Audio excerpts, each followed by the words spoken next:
Ahora mismo, en este periodo de septiembre, octubre, estoy presentando por primera vez en galería privada, en el ámbito de la galería privada, el proyecto La Sombra Incisa. Hasta ahora se ha visto en un espacio institucional, como es el Jardín Botánico, pero esta es la ocasión en que estamos con Begoña Martínez de Aural, estamos presentando el proyecto La Sombra Incisa. Hay un elemento en La Sombra Incisa, en este proyecto, y es, digamos, el trabajo parte de una sensación, de un conjunto de sensaciones, pero hay una muy intensa, dos muy intensas que dominan mis trabajos de los últimos 10 años, que son además trabajos hechos en alta montaña, y es la inabarcabilidad, verte con lo inabarcable, y el sobrecogimiento,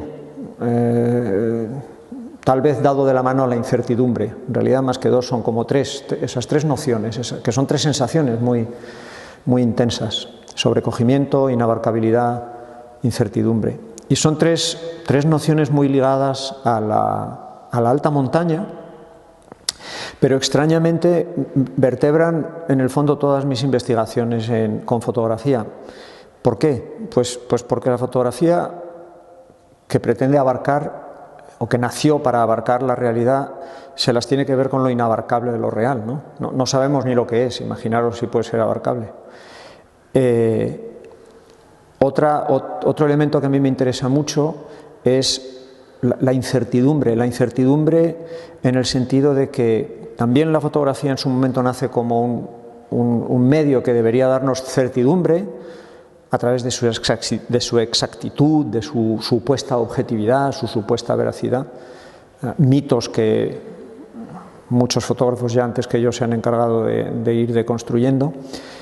Y a mí justamente lo que más me interesa de la fotografía es esa relación que tiene con la certidumbre que nos da su verosimilitud y la incertidumbre propia del medio y en definitiva del lenguaje. Parto de estos tres elementos: inabarcabilidad, sobrecogimiento, incertidumbre, y algo que me parece interesante es que al plantearnos las tres exposiciones con Begoña, con Aural, nos dimos cuenta de que en cierto modo el exponer fragmentos del proyecto en Madrid, en Alicante y en Valencia simultáneamente, de alguna manera generaba un eco de ese interés mío por subrayar ese carácter de fragmento que tiene toda fotografía y relacionarlo con la idea de contexto, ¿no?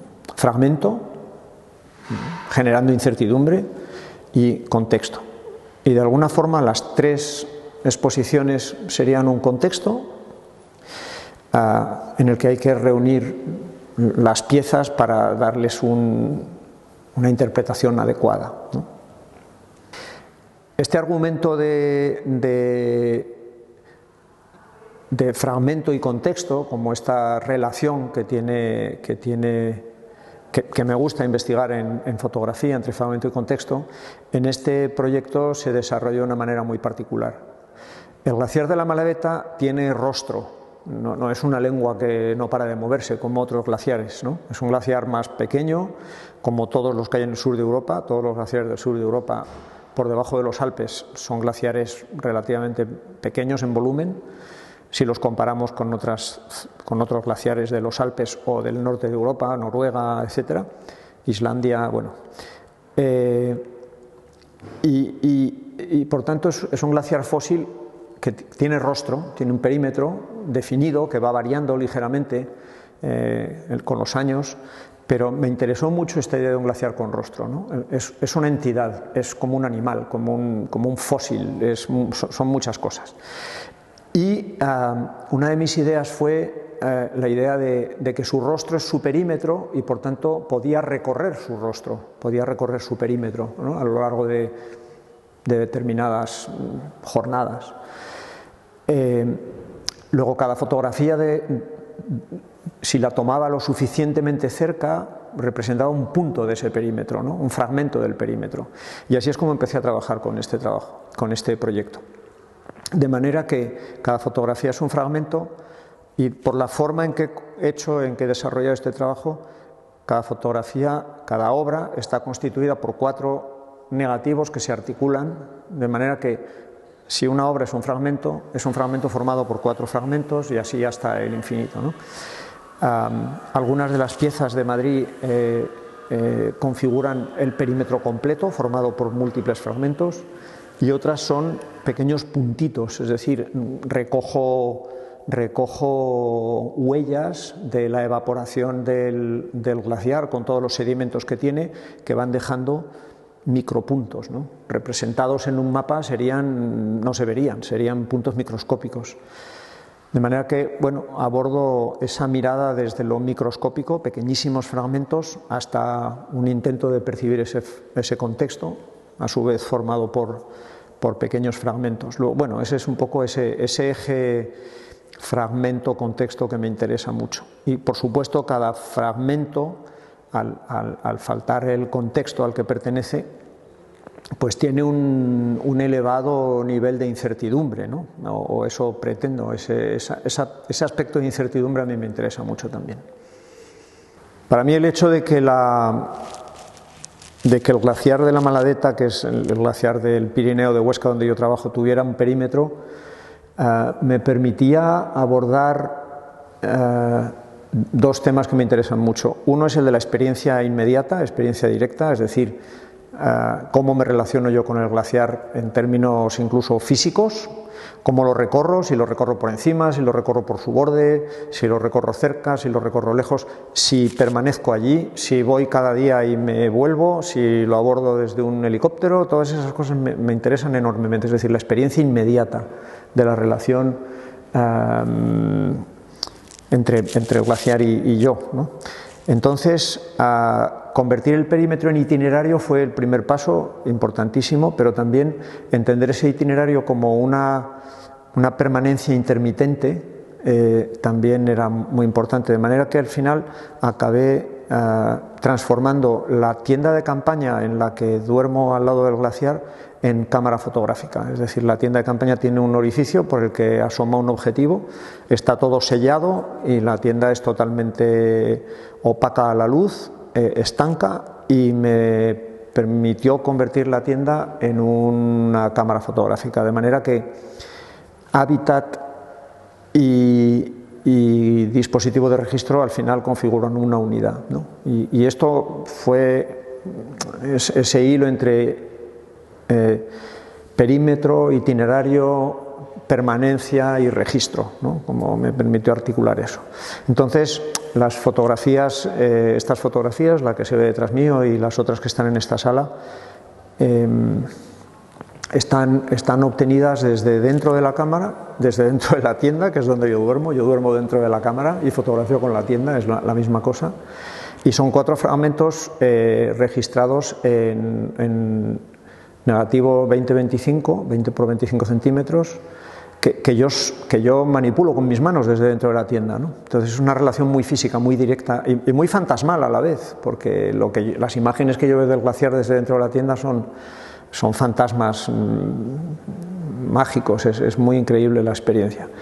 Entonces, también esto me permite, permanecer pegado al borde del glaciar y capturar estos pequeños fragmentos. Desde estando tan cerca del borde no veo casi nada más que un trocito pequeño, pero también me permite recoger una fisicidad de las materias que configuran el glaciar muy particular, ¿no? Y de alguna forma las obras deberían transmitir esta sensación de abrir los ojos y estar pegado al glaciar, ¿no? Es como si uno viera las arrugas de la almohada en la que está durmiendo cuando abre los ojos, ¿no? Eso es un poco la sensación que quería transmitir, esa cercanía o fisicidad. Eso es un poco lo que recogen estas piezas que se llaman polípticos, ¿no? Que son fragmentos formados por 4 fragmentos.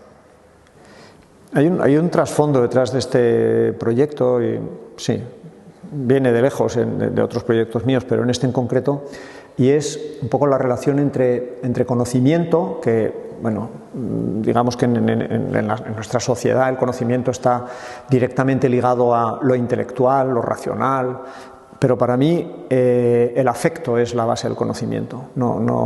Al final el intelecto es una herramienta. Para mí era muy importante permanecer al lado del glaciar porque es una forma de acompañamiento, es una forma de estar al lado del glaciar cogiéndole la mano. Ya imagino que al glaciar le dará igual que yo le coja la mano, se la deja de coger, ¿no? Pero en términos literales, pero para mí acompañar era muy importante. Y en ese acompañamiento hay unas piezas en Madrid, en la exposición que tenemos ahora en Madrid, en Aural, que son una especie de acuarelas, son unos dos papeles de acuarela unidos. Me costaba mucho subir papeles de acuarela grandes hasta 3000 metros, que recogen pequeños fragmentos del borde del glaciar que se rompen, se desprenden, que están impregnados de polvo del Sáhara y de muchos fragmentos de roca acumulados durante siglos, que al disolverse y evaporarse dejan su huella en estos papeles, ¿no? Son hielografías, son una especie de acuarelas automáticas, las lleva a cabo el proceso de fusión, el sol, las condiciones atmosféricas. Y estos serían como pequeñísimos puntos que uno podría contextualizar en otra pieza que hay también en Madrid, que es como el perfil del glaciar, se llama 53 perfil, son 53 negativos tomados desde una pequeña avioneta que alquilamos en un pueblo cercano y que me permitió también, a base de acumular fragmentos, componer la silueta completa del glaciar, ¿no? Luego, ahí es donde se puede ver de una manera más como los dos polos, los de cota cero, es decir, pegado al glaciar, contacto del hielo con el papel, hasta cota 1000, ¿no? Como si hubiera elevado una vertical. En la cota cero estaría el punto más punto del fragmento. Las piezas que vemos aquí son un punto más alejado, cota 1 metro, aunque prácticamente estoy al mismo nivel, y la cota 1000 sería la pieza del perfil del glaciar que está en Madrid. Esto es, bueno, un poco como el punto y el contexto, ¿no? Y estas piezas son un elemento intermedio. Luego, en otra sala de esta galería hay otras piezas que se llaman cuerpos transitorios, que serían otro elemento intermedio, ¿no? Son piezas de neviza que flotan en el aire, como pequeños neveros, en ese punto transitorio que no sabemos si al final acabarán desapareciéndose por la elevación de la temperatura o acabarán convirtiéndose en hielo y formarán parte del glaciar, ¿no? Es ese elemento intermedio inestable de incertidumbre. El proyecto La sombra incisa, aunque las primeras piezas que empiezo a producir físicamente son de 2016, empieza a interesarme en 2015. Y de esa época ya empiezo a hacer los primeros bocetos, tanto de esa tienda cámara que he descrito, como de las piezas de los polípticos, ¿no? Donde empiezo ya como a bocetar esos fragmentos que se van componiendo, generando puzzles, pero también de los distintos recorridos que hago a lo largo del perímetro, ¿no? Están señalados los puntos donde me voy colocando, desde el que voy viendo distintos ángulos y distintos fragmentos del glaciar. En la Galería de Madrid hay algún boceto, algún dibujo de la tienda y de mi colocación dentro de la tienda. Voy visualizando, durante el primer año estuve visualizando a través de dibujos, como acercándome a las distintas ideas que he desarrollado en el proyecto. Hay una pequeña obra que se llama Inclined, inclinado, que es el plano inclinado del glaciar. El glaciar de la Margarita es un glaciar que tiene una inclinación media de 25 grados. 25 grados son muchos grados, sobre todo para ser hielo, es decir, si uno pisa ahí no hay quien le pare. Y bueno, en algunas zonas alcanza un poco más, ¿no? Alcanza los 30 y algún grados en la parte alta. Al lado de ese plano inclinado hay zonas de roca, de granito, donde yo coloco la tienda. para acercarme al borde del glaciar, que es lo que me interesa fotografiar, ¿no? Esa sombra incisa por la fusión del hielo, ¿no?, que se separa de la roca. En alguna pieza de políptico se puede ver muy bien, pero en esa pequeña obra que se llama Incline se percibe la tienda cámara, tienda barra cámara, en su posicionamiento pegada al borde del glaciar, ¿no? Se percibe muy bien la incisión y la distancia a la que permanezco. Claro, no es fácil encontrar días en agosto en el que todo el perímetro esté desnudo, no es fácil encontrar días en los que no haya tormentas eléctricas, que hay que evitar a toda costa. Permanezco en contacto con el refugio de la Reclusa con un walkie-talkie para que ellos vayan viendo en las predicciones meteorológicas la predicción de riesgo de tormentas que hay, y cuando supera un 25% suelo estar muy atento. A veces me bajo, incluso con un 30% de predicción me bajo porque estoy lleno de cosas de metal y las tormentas eléctricas no son recomendables, creo, en alta montaña, en ningún sitio, pero en alta montaña menos, porque yo soy lo único que tiene metal por ahí en muchos kilómetros. Y en esa pieza se percibe muy bien esa sensación, o por lo menos intento expresar esa sensación de eso tan pequeño frente a eso tan grande, ¿no? Un poco como el fragmento y lo inconmensurable. La idea de un intento imposible de llevar a cabo de una manera perfecta.